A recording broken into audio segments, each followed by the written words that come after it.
So good day to each and everyone, especially to Coach Jude. So today we're going to share our thoughts and ideas of what we learn in this topic, which is the psychological centered learning principles.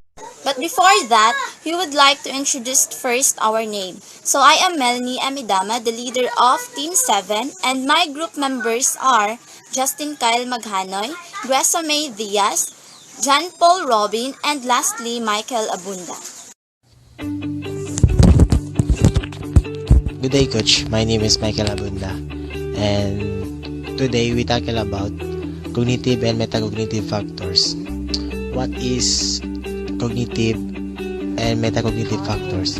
So for me, based on my understanding, this is how to strategic and approach to learning, reasoning, problem solving, and concept learning.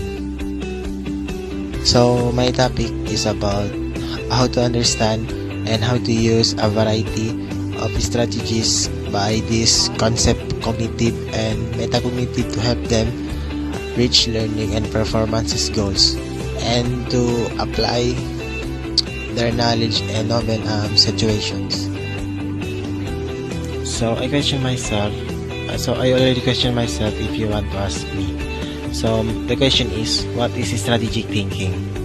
For me, Coach, strategic thinking with strategy and organization, it refers to a higher order thinking which involves active control, a cognitive process engaged in learning.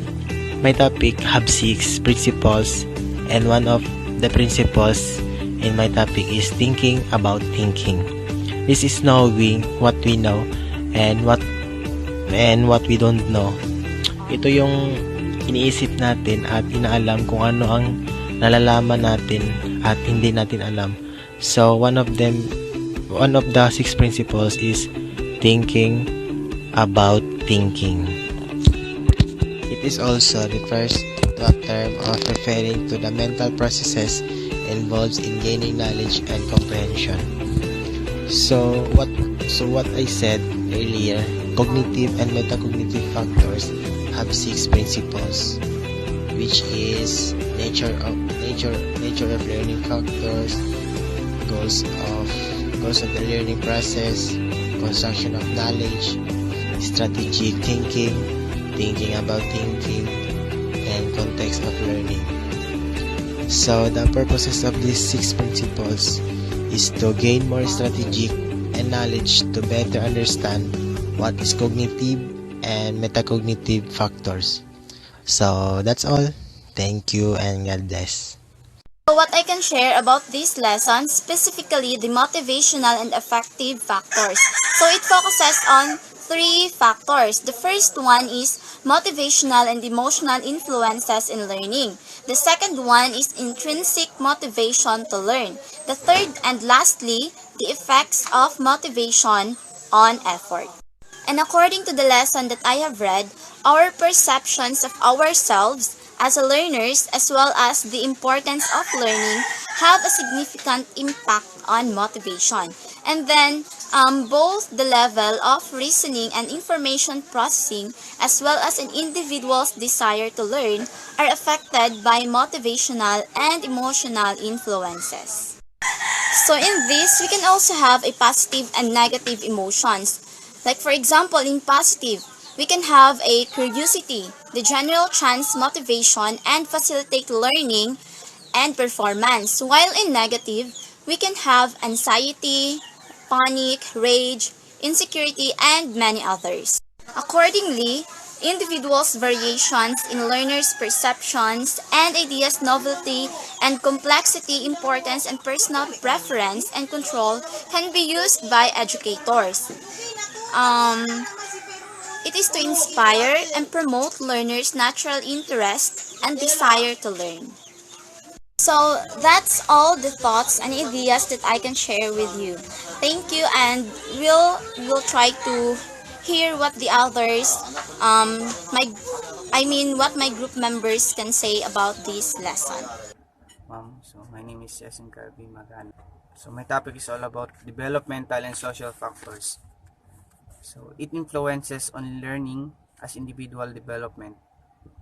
learning is the most effective when differential development within across physical, intellectual, emotional, and social domains is taken into account. So, developmental influences on learning. It develops the individual, especially the learners. Individual will develop if they will learn by the things that makes them enjoy and interested, because it carries the physical, intellectual, emotional, and social domains of individuals. Overemphasis on one type of development readiness, such as reading readiness, makes capable in the areas in individual learners.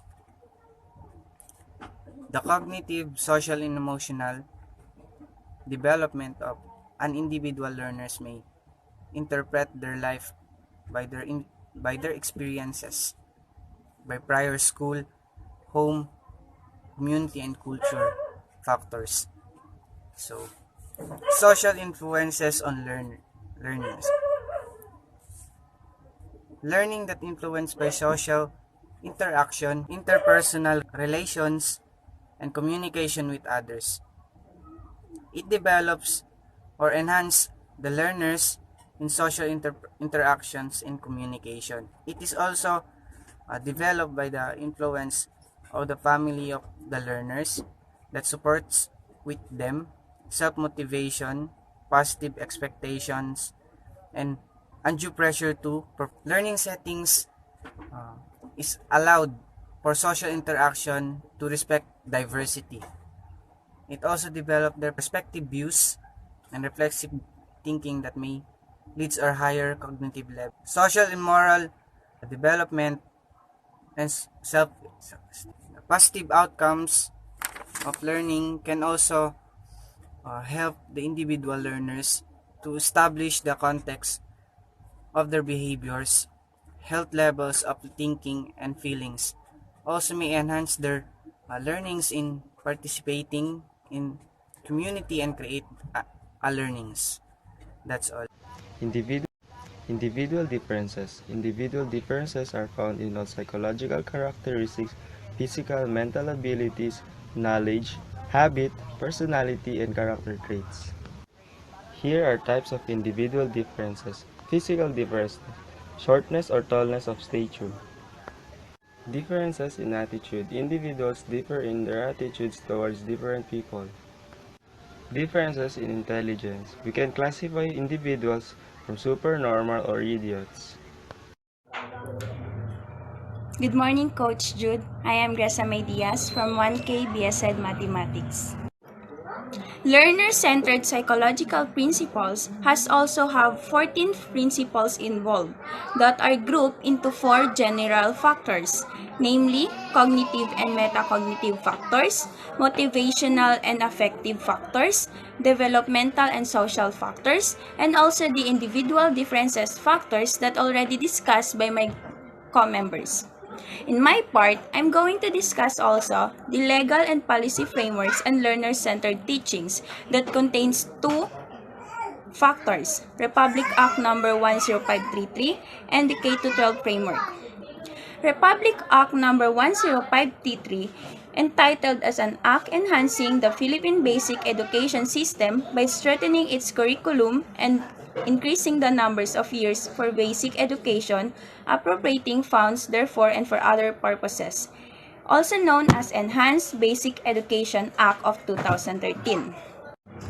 This act will give every student an opportunity to receive effective and quality education.